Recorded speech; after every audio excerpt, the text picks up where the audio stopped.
Sunshine Stories. Hans Christian Andersen. "I'll tell you a story," said the wind. "Kindly remember," said the rain, "that it's my turn to talk. You've been howling around the corner at the top of your voice quite long enough." "Is that the thanks I get for all the favors I've done you?" the wind blustered. "Many an umbrella I've turned inside out, or even blown to tatters when people tried to avoid you." "Be silent. It's I who shall speak," said the sunshine, who spoke with such brilliance and warmth that the weary wind fell flat on his back, and the rain shook him and tried to rouse him, crying, "We won't stand for it. This Madam Sunshine is forever interrupting us. Don't let's listen to her. What she's got to say is not worth hearing." And the sunshine began. A beautiful swan flew over the rolling, tossing waves of the ocean. Each of its feathers shone like gold. One feather drifted down above a great merchant ship that sailed the sea with all its canvas spread. The feather came to rest upon the curly hair of a young overseer who looked after the goods aboard that ship. Supercargo, they called him. The bird of fortune's feather touched his forehead, became a quill pen in his hand, and brought him such luck that he soon became a merchant, a man of wealth, a man so rich that he could wear spurs of gold and change a golden dish into a nobleman's shield. "I know. I have shone on it," said the sunshine. The swan flew far away, over a green meadow where a little shepherd boy, not more than 7 years old, lay in the shade of an old tree, the only tree in that meadow. As the swan flew past it, she brushed one leaf from the tree. This leaf fell into the boy's hands, where it turned into 3 leaves, 10 leaves. Yes, it turned into all the leaves of a book. In this book, he read of the many wonderful things that are in nature, about his native language, about faith, and about knowledge. Before he went to sleep, he laid the book under his pillow to keep from forgetting what he'd learned during the day. The wonderful book led him first to school, and then far into fields of learning. "I have seen his name where they carve the names of great scholars," the sunshine said. The swan flew over the forest where it was lonely and quiet. She came to rest on a deep blue lake, where the water lilies grow, where wild apple trees flourish along the shore, and where the cuckoo and wild pigeon make their nests. A poor woman was in the forest, gathering fallen branches. She carried them on her back and held a baby in her arms. She saw the golden swan, that bird of fortune, rise from the rush-covered shore. What was this glittering thing the swan had left? It was a golden egg, still warm. She put it in her bosom, and the warmth stayed in it. Truly, there was life in that egg. Yes, she heard a tapping inside the shell, but it was so faint that she mistook it for the sound of her own heartbeat. When she came home to her own poor cottage, she took the egg out to look at it.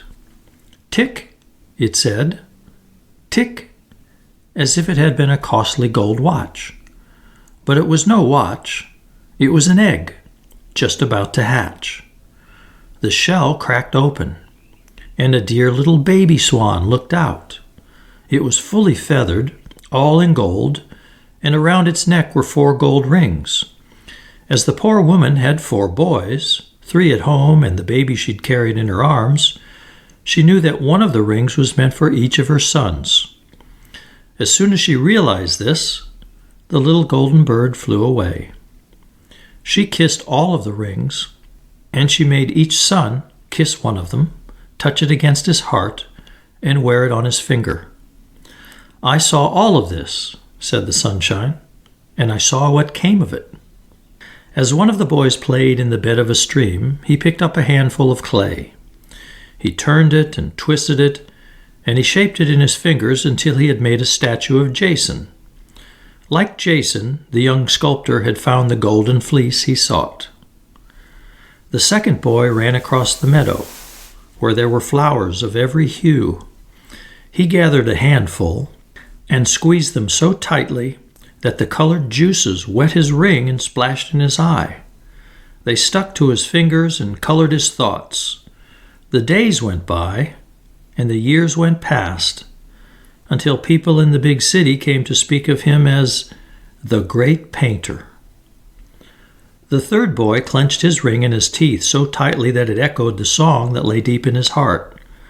The things he thought and the things he felt were turned to music. They rose like singing swans, and like swans they plunged down as deep as the depths of the sea, the deep sea of thoughts. He became a great musician, a great composer of whom every land has the right to say, "He belongs to me." The fourth boy, the baby, was an outcast. They said he had the pip, and that like a sick little chicken he should be dosed with butter and pepper. They gave him pepper enough with his butter, but I gave him warmth and the kiss of the sun, said the sunshine. He got 10 kisses for one that the other children received. He was a poet who met with a blow and a kiss all his life long. But he had something that no one could take from him. He had the ring of fame from the golden swan of fortune. There were golden wings to his thoughts. Up they flew and away they went, like golden butterflies, which are the symbol of things immortal. "What an extremely long story," said the wind. "And so awfully dull," the rain agreed. "Fan me, if you please, so I may revive a little." The wind blew again, and the sunshine said, "The swan of fortune flew over the deep gulf, where fishermen spread their nets. The poorest of the fishermen thought of getting married, and marry he did. And to him the swan brought a lump of amber.